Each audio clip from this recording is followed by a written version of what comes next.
being a park ranger more like being an army ranger, itching for black ops. Denise forced herself to smile at him.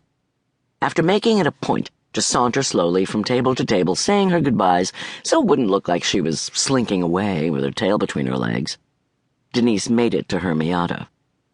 The last few steps, she staggered like a drunk.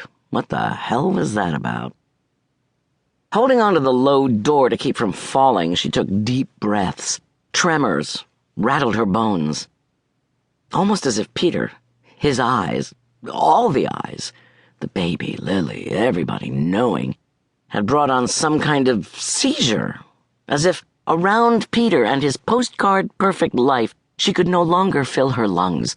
Bony fingers of a monster hand wrapped around her ribcage, squeezing and squeezing. Paranoia rampaged through her veins.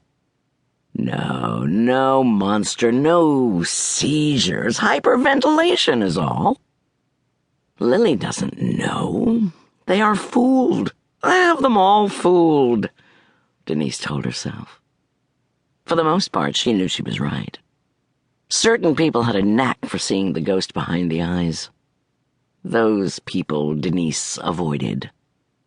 The rest, when they bothered to think about her at all, believed she had moved on, that she was just as thrilled as they were with the assistant superintendent's spiffy new family.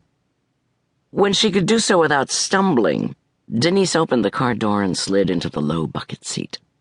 A Mazda ragtop in northern Maine was a rich man's summer toy, but a foolish purchase for a woman who could afford only one car.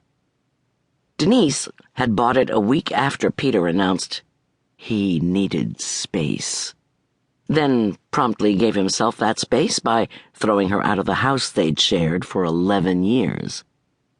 2 months later, he threw her out of his life. At the time she bought the convertible, she hoped it would make her feel free, sexy. For a brief moment it seemed to, then it didn't, and she'd come to hate it. The list of things she was coming to hate lengthened daily, each new loathing attaching to the anchor that was Peter Barnes. The chain of hate had grown so heavy that some days Denise felt she couldn't carry it another foot, that she would collapse under it and lie helpless until all vestiges of life were crushed from her body. Before she was ruined and dumped, Denise used to enjoy the short drive on Route 233 to Bar Harbor. August, high summer, hot days and cool nights greened the park. The coast, with its islands like jeweled rock gardens scattering in a sea of whitecaps and blue water, took on a fairy tale beauty. Beauty was not yet on the list of things she hated, but she supposed it would come under the pall eventually. Bar Harbor, draped in schmaltzy cuteness, was a place she'd used to avoid during tourist season. Alcohol in its myriad forms was another thing she'd once scorned.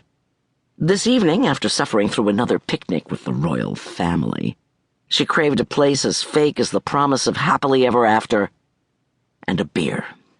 Beers. One had ceased being enough long ago. On the outskirts of town, she pulled into the wide, circular drive of the Acadian Lodge. In the 1940s and 50s, the heyday of lodges and camps, the almost wealthy summered at the Acadian, basking in the shadow of the truly moneyed. There were cottages then. Denise had seen pictures of them, trim, freshly painted, lawns and gardens in careful rustic disarray, and campers looking happy and coddled by armies of servants, mostly girls who'd come up from the cities by train to earn a little money and enjoy a summer by the sea. No more. The cabins had long since been torn down and the property sold off in half-acre lots. The lodge had grown as sad and tacky as a drunken old woman. Touches of new paint, sporadically and inexpertly applied, soaked like cheap drugstore makeup into the wrinkles and cracks of wood that had weathered too many winters. In its glory days, the bar had been a fashionable watering hole. Now it was the haunt of locals, lobstermen mostly. It was dark and smelled faintly of the sea and